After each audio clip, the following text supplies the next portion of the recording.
Welcome to Changing Orbit, and today we'll talk about the top money myths that people believe but are not necessarily true. Money myth number 1. It takes money to make money. The reality is, while having capital can be beneficial in many endeavors, it's not the sole requirement for success.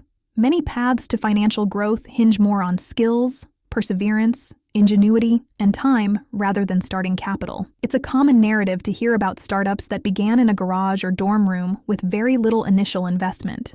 Steve Jobs and Steve Wozniak founded Apple in 1976. Their initial venture was to sell the Apple I personal computer kit, which Wozniak had invented and built. They started in the Jobs family garage. The duo had limited funds, and so to finance their startup, Jobs sold his Volkswagen bus and Wozniak sold his Hewlett-Packard calculator. Microsoft and Meta are also companies that initially relied more on skills, networking, innovation, and timing, rather than significant cash injections. Investing in your own skills and education often requires more time and effort rather than money. With the vast number of online resources available today, many of which are free or low cost, you can learn and cultivate skills that can significantly enhance your earning potential. Money myth number 2. Only the rich can invest. It's a popular myth that only the rich can invest, simply because they have money to spare. The reality is that even with a small amount, you can start investing. The rise of investment platforms and apps have made it far easier than ever for individuals to begin investing with minimal amounts. There are even apps like Acorns and Stash that automate micro-investments. They round up daily purchases to the nearest dollar and invest the difference. This way, you can invest your spare change. Over time, these small amounts can accumulate and grow through compound interest. Then there are robo-advisors. These are digital platforms that provide automated, algorithm-driven financial planning services with little to no human supervision. A typical robo-advisor collects information from you about your financial situation and future goals through an online survey. It then uses the data to offer advice and even automatically invest some or all of your money. With the recent advancements in AI, these are only getting better. Good examples of platforms with robo-advisors include Betterment, Wealthfront, and Fidelity Go, that often have lower minimum investment requirements compared to traditional investment avenues. Then there are also low or no minimum mutual funds. Mutual funds often have minimum investment requirements, but there are plenty that accept initial investments of $500 or less. These funds provide diversification, which can help mitigate risk. For example, Vanguard, known for its low-cost funds, offers Vanguard Star Fund, VGSTX, with a minimum investment of $1,000.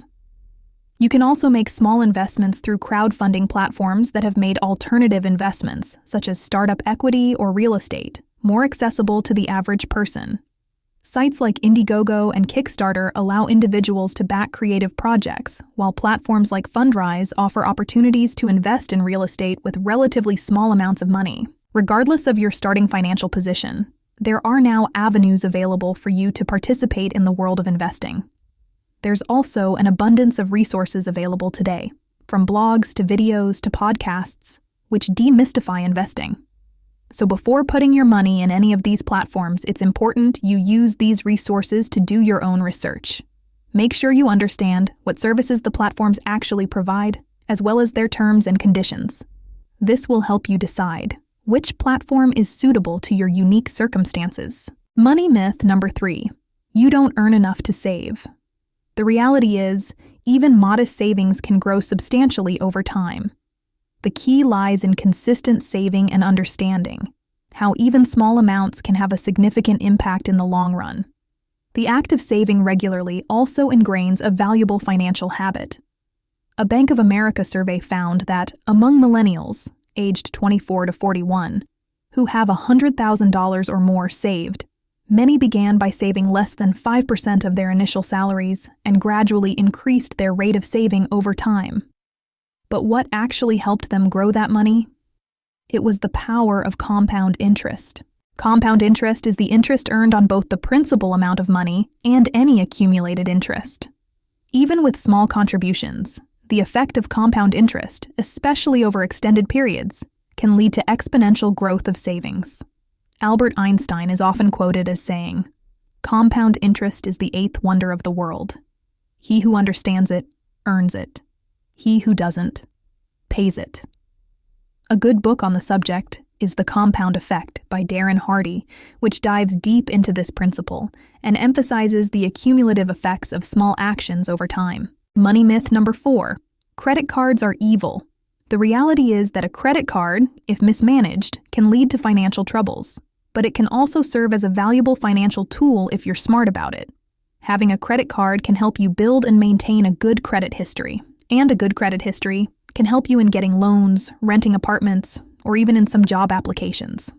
According to the U.S. Consumer Financial Protection Bureau, regularly using your credit card, as well as making prompt payments on it, has a very positive impact on your credit scores. Money myth number 5. Renting is just throwing money away. The reality is that the decision between renting and buying is complex and depends on various personal, economic, and logistical factors. Renting is often misconstrued as wasting money, but it has its own set of benefits. Renting offers more flexibility than owning. It's easier and quicker to move from a rental than to sell a home, which can be crucial for people whose job requires them to relocate frequently, or those who aren't committed to staying in one place for an extended period. According to Zillow, the process of selling a home, from listing to closing, takes an average of 65 to 93 days, not including the time it might take to find a buyer or if the market is slow. As a homeowner, you are responsible for all maintenance, repairs, and upgrades. These costs can add up. Renters typically don't have to worry about these expenses, as landlords bear these responsibilities. A common rule of thumb, as noted by industry experts, is for homeowners to budget at least 1% of their home's value annually for maintenance and repairs.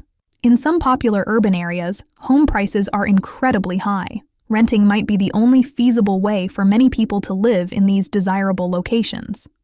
Reports from the National Association of Realtors show that housing affordability is an ongoing concern in many parts of the U.S., particularly in major cities. Money myth number 6. I'm too old, or too young, to start thinking about retirement. The reality is that, regardless of age, planning for retirement is essential.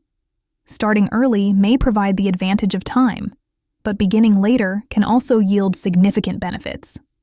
The earlier you start saving for retirement, the more you can capitalize on the power of compound interest. This means that even smaller contributions made in your 20s or 30s can grow significantly by retirement age. A report by the National Institute of Retirement Security found that almost 8 out of 10 employers who offered a 401-type plan offered to match contributions up to a certain limit, and noted, quote, "These early-in-career savings greatly increase account values because these dollars have multiple decades to benefit from the compound interest and investment returns."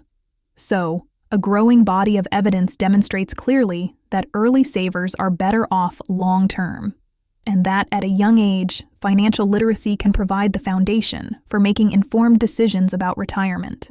But for those who haven't started early, it's never too late to begin. Many retirement accounts even offer catch-up contributions for individuals over a certain age, recognizing that some might need to save more in a shorter time frame. Starting early allows for a more relaxed approach, easing financial anxieties as one nears retirement. Meanwhile, those beginning later might face more stress, but can find motivation in the urgency. Can you think of any other money myth? Let us know in the comments. For more useful money and productivity tips, be sure to subscribe to Changing Orbit.